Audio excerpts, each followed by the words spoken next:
Yeah, and good offenses have a deep threat, and they have an intermediate threat, and a third down possession receiver, and that's what they have.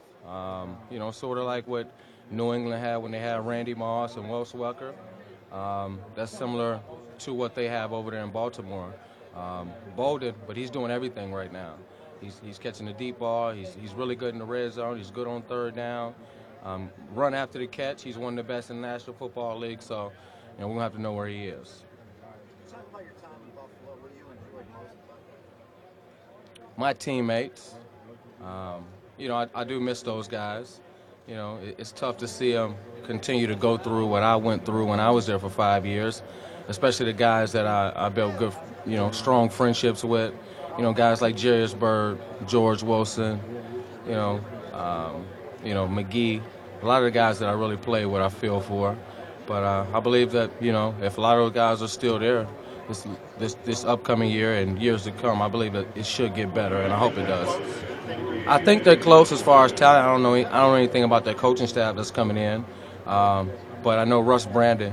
He's been promoted to turn everything around, and he's the head man over there now. So hopefully he gets it turned around.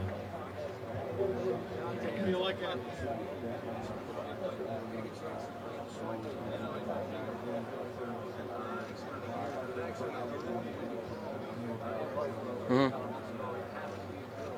Yeah. Yeah, I'm happy to be a Niner now. When I was drafted up in Buffalo, it was a great experience. It was an exciting time in my life. Um, went through some trying times there in 5 years. Um, really went out there and really put everything on the line each and every week. Did what was asked of me. Don't really know if I fit the scheme that we had up there. We had a 4-3 Tampa 2 defense. And if you don't have a, tremendous pass rush in a Tampa 2, it's really tough, especially being an undersized, strong safety. So coming here, switching over to a 3-4 defense, being allowed to have more freedom, I believe that it worked out well for me. Sometimes the player don't fit the scheme, and that was the case up there in Buffalo.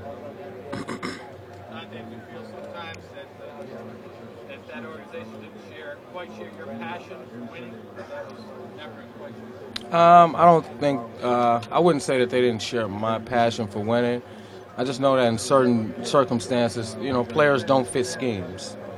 And when I was drafted up there, I was drafted to be a big, strong safety, come down in the box, hit fullbacks and pulling guards, and create piles for guys to run and make tackles, and then sit back and cover two, not being allowed to have any freedom to go where the ball is, or anything.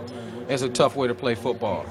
So I do believe that they do have the passion to win. The fans have the passion to win up there. It's just about getting the right guys in place, teaching the right things, coaching the right things, and the right players to be able to, absorb all the information and take it and put it on the football field, and that's what it takes to win. I think of President Obama's comments about sports and how it needs to be safer. I do believe that the sport, needs to be safer, but I believe that me and Deshaun Goldson, we hit and we tackle, and it can be safe. It's a way that you do. You have to practice it. You don't just go out there and fly around and duck your head and lower your head and, run as fast as you can to somebody. It all starts in the weight room first and foremost.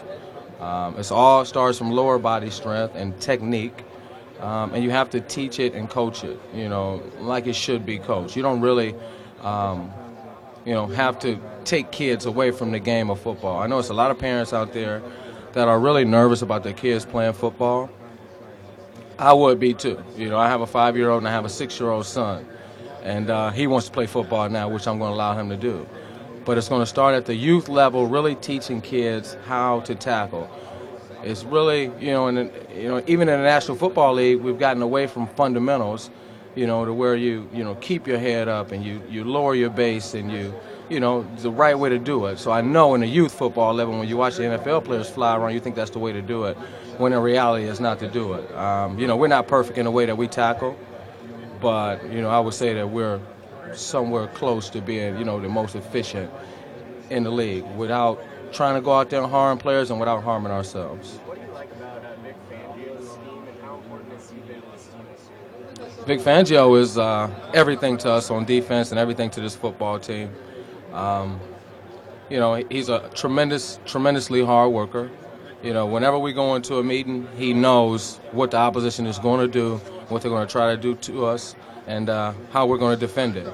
And he's the reason why we've been able to be so successful on defense.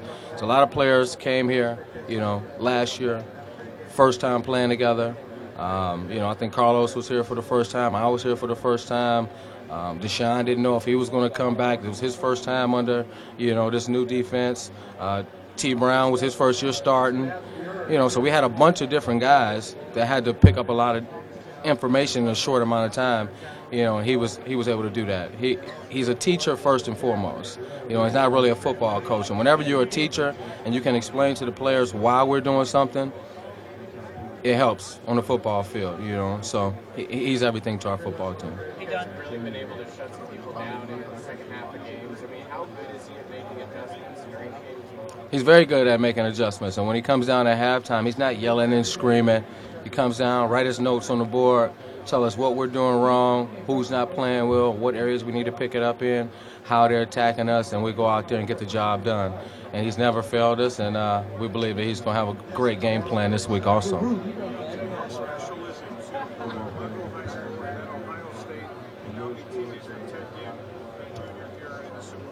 It's very special. Growing up high school, me and Teddy were like this, like brothers. His dad, Ted Ginn Sr., was the main motivator in pushing us to where we are now. I remember the first day I met him. I don't know if they even have the Cleveland Rockers anymore. It's like girls basketball.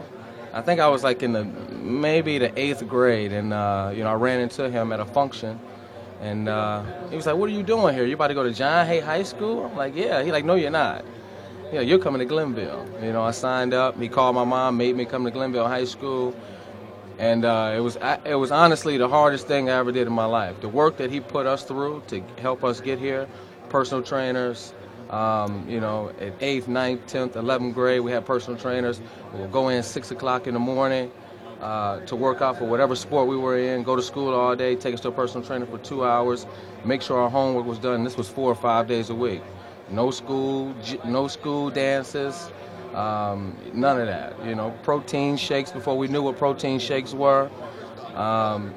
He's the main motivator into getting us to this level. So, when Teddy's here with me and we go to Ohio State and do all those things together, it makes it a lot more special. I know Troy Smith was here. We wish that he could have, been here to enjoy this, but he's not.